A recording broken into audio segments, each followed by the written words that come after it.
Bill DuBois, thanks for sticking around for a couple extra minutes to talk about writing. Oh, you bet.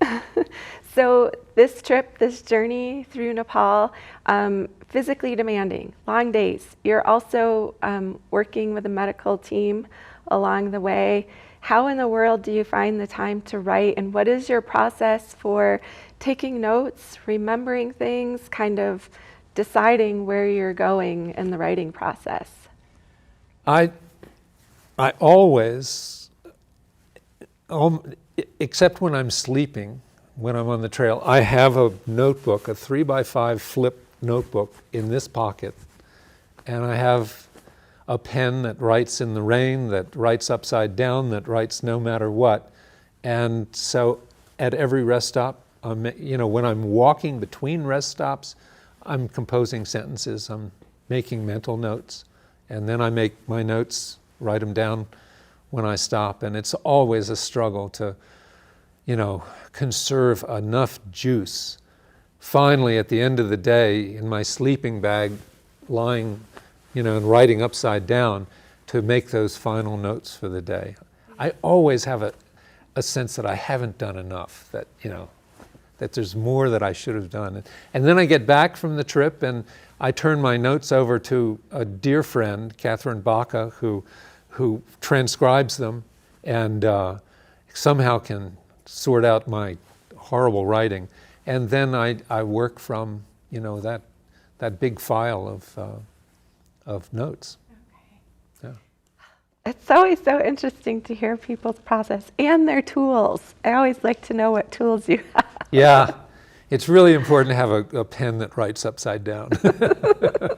Right. So toward the end of your journey in this book, as you're heading down into the world of internet and clean clothing and hot showers, you admit your regrets. And I kind of love this. You write, for instance, that you've tried to pack up what you've learned or think you've learned, but your metaphorical pile is a meager, stingy anthill. Will you please talk to me about that?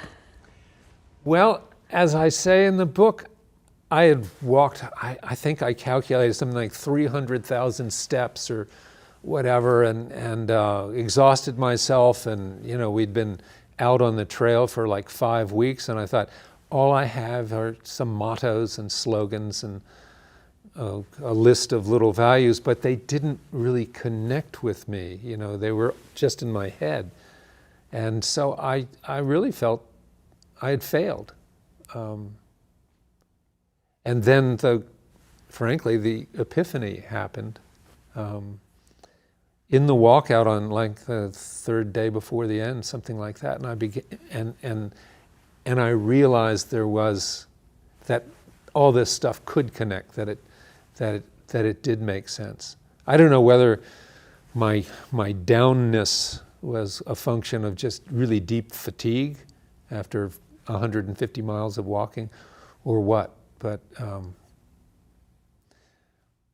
somehow it all made sense in the end, and in the context of re-entering the rest of the world.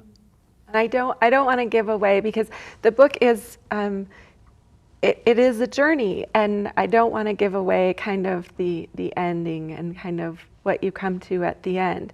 But I really appreciated your honesty about sort of the regrets and almost like trying to find that narrative grasp at the end there, because I oftentimes feel like when I read sort of books like that are about a journey and or a quest in some ways, it always feels to me like the writer is so confident that he or she knew all along what was going to happen, and I don't ever feel that way as a writer. Really? It comes back again to uncertainty.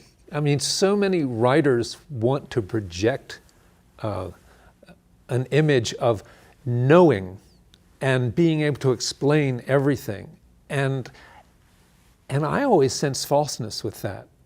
I think if you embrace your lack of knowing, if you embrace uncertainty, if you talk about doubt with the reader says, oh, this is more like my life. And that's strategically good. in terms of winning the reader over, but it's also just fundamentally truer. You know, we don't have pat answers. We have to struggle to get the answers that we get. And this book is, I had a terrible time selling the book, actually, because I didn't fully know the ending of the book until I wrote it, and so I couldn't sell it because people doubted that I was going to come up with an ending. Well, I did, and I'm very happy with that. And not to give anything away, this is not a cheesy spoiler alert, but the whole learning of the book is embodied in the last 16 words. But to understand what those 16 words stand for, what they mean, to unpack them, you really have to go on the journey of the book. So, I'm curious how you think you've changed as a writer over the decades. I think, especially with this book softened me. I think I'm less certain about what I know. I'm less cocky. I'm less glib, I hope, and softer, more open, and consequentially, I hope, a little deeper. I mean, it's the whole journey of all the books has been that kind of road, and with any luck, knock wood, it'll continue for a while. I hope so. Thank you so much for joining me. It's a pleasure, Laura. Thank you.